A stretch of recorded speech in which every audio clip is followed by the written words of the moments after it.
Hi comrades! Welcome to the first of two context videos for George Orwell's 1984. In our previous video, we went through the plot of the novel and developed a pretty solid grasp of the key events. This is fantastic because in this video, we'll be talking about this magical, wonderful thing called context. Context is essentially the social, political, historical, and literary climate in which the book or the film or whatever text you're studying was created. And just bringing it back to the syllabus, we'll be showing the marker what we know extremely well, which is that storytelling throughout time expresses and reflects particular lives and cultures. Anyway, enough chat, let's actually get started. In this video, we'll first have a look at how British imperialism shaped Orwell's relationship with authority and power. We'll then move on to understanding how the Spanish Civil War informed his understanding of politics and class. In the next video, we'll have a gander at the rise of totalitarianism in the 1930s and 40s, and also the Cold War. So, a lot going on, but let's get cracking on our first area of context. Imperialism, imperialism, imperialism. What a not so wonderful concept you are. If you've never heard of imperialism before, it's basically when one country tries to become the top dog of the world economically, politically, and sometimes even culturally. And in order to control other countries, the empire usually engages in some really shady, unethical practice, like colonialism and slavery.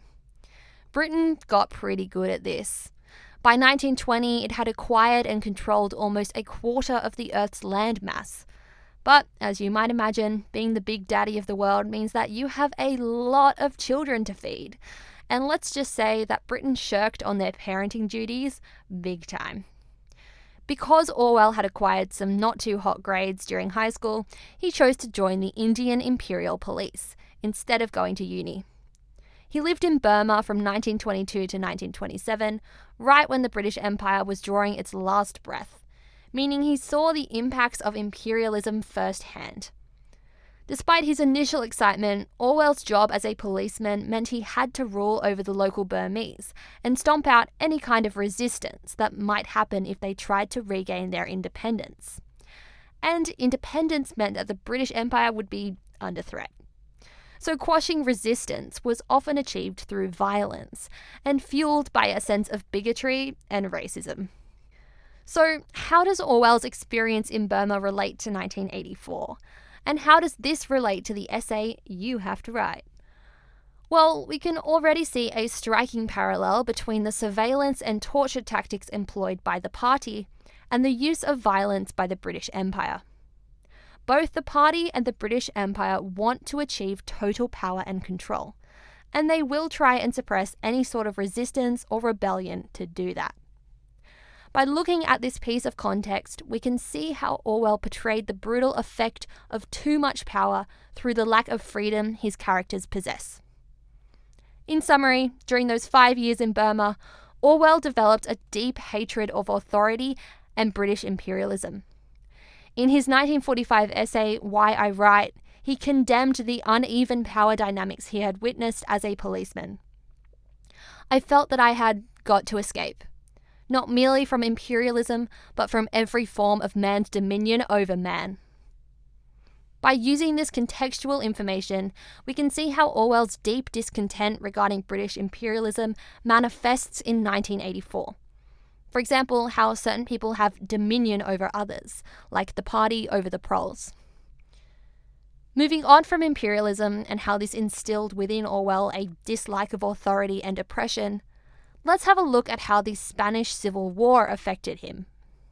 The Spanish Civil War is super important because it really solidified Orwell's political stance and informed how he writes about Ingsoc in 1984. So listen up. But just a word of warning, we're going to be mentioning some pretty funky political words very soon. Feel free to pause the video at any time if you get lost and check out the text lesson we have for you guys with a bunch of definitions. So the Spanish Civil War was fought from 1936 to 39 between the socialists and the fascists. Being the first time he was exposed to war, Orwell was extremely idealistic, bright-eyed and bushy-tailed, joining a socialist militia with the shiny goal of fighting fascism. However, Orwell quickly realised that political ideologies are very easily distorted by power, and that the socialists were just as obsessed with worshipping a dictator as the fascists. While the fascists worshipped Hitler and Mussolini, the socialists worshipped Stalin. By looking at this piece of context, we can understand 1984 as an explicitly political work. The terror of Big Brother and the party's rule over the people of Oceania has its roots in Orwell's time in this socialist militia, where he got a real insight into the oppressive nature of dictatorships and totalitarianism. We can also see parallels between the hypocritical ideas of Ingsoc, where war is literally peace, and the corruption of socialism for the sake of individual power in the Spanish War. Everything Orwell wrote seems to have a certain political purpose or commentary, now that we know the context. Ultimately, Orwell saw his dream of socialism corrupted by the very ideas it opposed: dictatorship and totalitarianism. 3 years before the publication of 1984, Orwell wrote, "The Spanish War turned the scale, and thereafter I knew where I stood. Every line of serious work that I have written since 1936 has been written, directly or indirectly, against totalitarianism and for democratic socialism, as I understand it." So there you go. We went through heaps in this video, I know. To recap, we looked at British imperialism and the Spanish Civil War, and how they influenced Orwell's writing. We established that Orwell's time in Burma ingrained a deep sense of hatred for authority and British imperialism, whilst his role in the Spanish Civil War exposed him to the corruption of socialism and the dangers of fascism. Both of these events will go on to inform how Orwell responded to the rise of totalitarianism in the 1930s and 1940s, and to the Cold War, which we'll be looking at in our next video. So head straight on over.